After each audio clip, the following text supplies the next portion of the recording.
Radar Paulista apresenta Momento O Inédito Viável, com Emerson W. Dias, o provocador filosófico.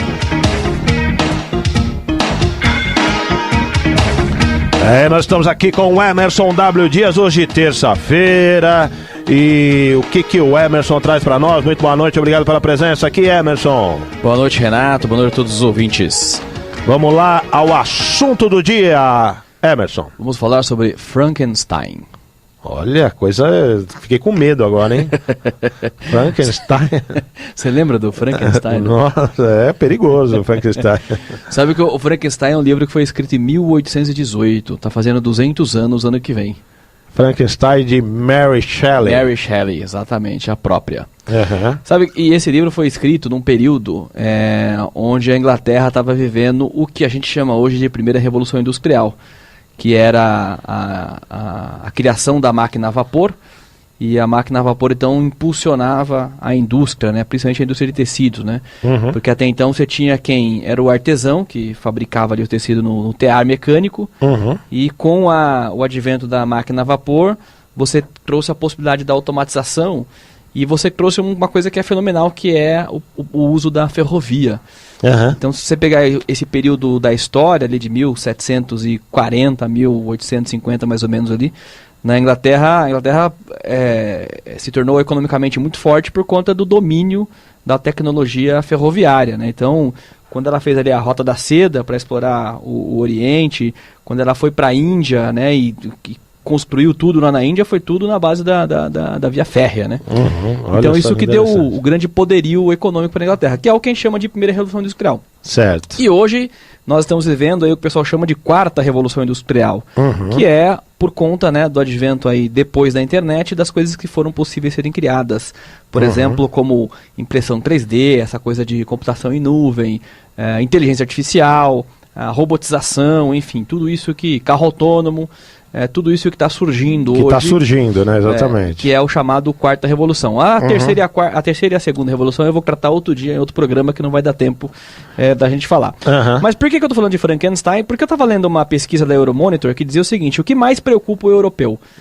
E o que mais preocupa o europeu, com 42% na pesquisa, é o desemprego. Depois vem desigualdade social, imigração e terrorismo. E o único que tem mais de 40% é de fato o desemprego. Os outros são ali na casa dos 30% e depois tem vários outros itens. Mas olha que interessante, o desemprego, né? E você sabe que tem um texto que está lá na abertura do livro da Mary Shelley, que eu vou ler aqui, que olha que interessante, né? 200 anos depois, olha o cenário que a gente revive. Vamos ver. O sistema doméstico de produção dava lugar às fábricas, às máquinas, à força motriz. A tecnologia trazia o progresso, mas também as desumanas jornadas de trabalho.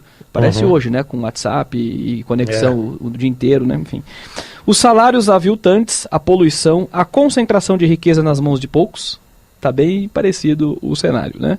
Foi nesse contexto que surgiram as primeiras agitações entre operários, reivindicando desde condições mais dignas de trabalho até o direito a voto. Também surgiram os reformistas políticos e as ideias utópicas e anarquistas. Olha que texto, né? Se você transferir isso tudo para os dias atuais, totalmente... Quando a gente fala que o medo do europeu é o desemprego, né? E que se você pegar os dados do Fórum Econômico Mundial, está falando aí que até 2020 vão ser ceifados mais de 5,1 milhões de empregos em 15 países do mundo, por conta do avanço tecnológico. Eu tenho estudado muito essas questões do mundo do trabalho e para onde vai o emprego, né? Tudo isso são questões que a gente tem muitas dúvidas e, claro, algumas ponderações. Mas veja que interessante, né? 200 anos depois da primeira Revolução Industrial, o cenário praticamente é o mesmo que a gente vive agora, né? E as pessoas vão ter que se reinventar para poder...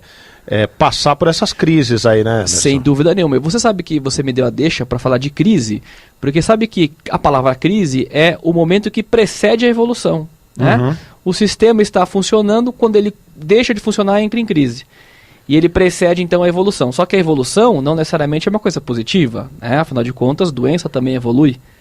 Né? Evolui para o óbito, enfim. A evolução é um movimento gradual em determinada direção. A evolução da bateria, né, vai em determinada direção. Então, toda vez que você tem uma crise, é um momento que precede uma evolução. Resta-nos saber se essa evolução é positiva ou se essa evolução é negativa, né?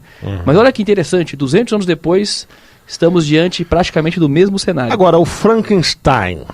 O que o Frankenstein trouxe, na sua opinião, dentro desse contexto? Porque você trouxe a época do Frankenstein. Exato. Você deixou aqui todos os ouvintes e internautas com medo, inclusive, do quadro, do que viria no quadro. Sim. E aí você deixou a gente em suspense. Correto. Quer dizer, Correto. o Frankenstein, ele é positivo ou negativo para o mundo?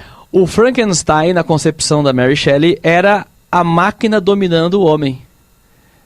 Porque o homem inventou a máquina a vapor dominava as funções nas fábricas, nos trabalhos, substituía o homem, que até então estava no campo. E aí a Mary Shelley escreve o romance fantasiando a ideia de que o homem concebeu um ser que o dominaria, que seria superior a ele.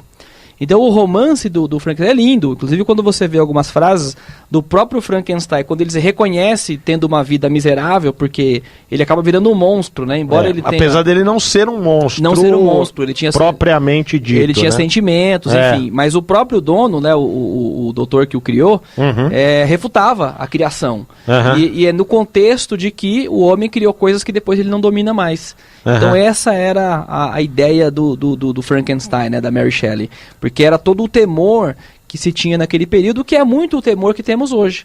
Quando a gente fala de mundo do trabalho, né, o Fórum Econômico dizendo que vai ceifar 5 milhões de empregos por conta do avanço tecnológico, da inteligência artificial. E hoje o grande problema é que até então você automatizava. Desde que você inventou a enxada, você automatizou um processo. Você deixou de precisar usar o braço, né? E a enxada te dá muito mais produtividade. Você vê o campo hoje. O Brasil é uma potência no agronegócio, mas emprega pouca gente o campo. Né? O Brasil tem muito mais gente trabalhando no serviço na indústria do que no campo. E o agronegócio é uma parcela relevante do PIB. Por quê? Porque um trator automatizado dá conta de um espaço enorme de terra. Não precisa de muita gente. Então você vê, essa mesma analogia do Frankenstein é o que temos hoje. Esse avanço tecnológico, né? A inteligência artificial, ela tira trabalho não só do trabalho braçal, porque ela é capaz de pensar, então ela diminui também alguns trabalhos intelectuais, né? Advogado, contador, engenheiro, tem muita coisa que a inteligência artificial vai fazer melhor do que essas pessoas, do que essas profissões. Olha, eu só espero que ele não tire o meu negócio, certo? Não. O negócio de tirar jornalista aí por causa pro computador, não gostei, não. Não. Isso não vai acontecer com o jornalista? Não vai acontecer, porque o ser humano sempre superou todas essas questões com o uso da criatividade. E a criatividade ninguém vai tirar de nós. Então, pelo que eu entendi, o Frankenstein hoje é a tecnologia. É mais ou menos alguma coisa assim. É essa a ideia, a tecnologia substituindo o homem, né? O homem criou a tecnologia e o perigo agora é ela dominar o próprio homem. E o problema do Frankenstein, como você disse, ele tinha sentimento, né? Aliás, ele acabou depois não aguentando a pressão até de gostar de alguns seres humanos, mas os próprios seres humanos o destruírem. Corretamente. Né? Em função dessa... Exatamente. Arrogância, sei lá, do ser humano. O ser humano é arrogante muitas vezes, né? É a ideia de que o homem brincou de ser Deus e depois se arrependeu. Né? Porque o que ele criou acabou se tornando num monstro aos olhos do homem. Sem dúvida. Bom, excelente, eu gostei demais do tema hoje, viu, Emerson? Claro que sempre você traz aqui temas muito bacanas, mas hoje foi melhor ainda. Bom, o Emerson, e a frase do dia? Nossa frase de hoje, vamos buscar lá em Heráclito, 2500 anos antes de Cristo. A única coisa constante é a mudança. É isso aí. Quer dizer, não adianta que, por mais que você esteja parado, você vai ter que mudar. Ou vão mudar com você. Sem dúvida nenhuma. Tá certo. E os seus contatos aqui para os nossos ouvintes? O site é www.oineditoviavel.com.br. Nas redes sociais é só procurar O Inédito Viável no Facebook, Instagram e no YouTube, o canal O Inédito Viável. Você tem acesso a todo o conteúdo que a gente fala aqui às terças e quintas. Tá certo. Então, eu te aguardo aqui então na quinta-feira, né? Quinta-feira, novamente, com o Momento O Inédito Viável. Aliás, Renato, quinta-feira completamos 2 anos de programa. Olha só, hein? 2 anos aqui no Radar Paulista. Olha que bacana, quem diria, hein? Começamos ali e tal, engatinhando, e estamos aí 2 anos já no ar. Emerson W. Dias, hoje dá entrevista aí pra Globo News. Você vê que, né? Pô, amanhã eu tô na Band. Olha lá, na Band, lá no programa... Globo. O negócio é isso. Cada Paulista é isso entendeu? Só o apresentador que fica aqui, ó, coitado. É que a gente vem aprender com você e depois sai. Entendeu? É isso aí. Bacana, parabéns, Emerson. Até Obrigado, quinta. Até quinta.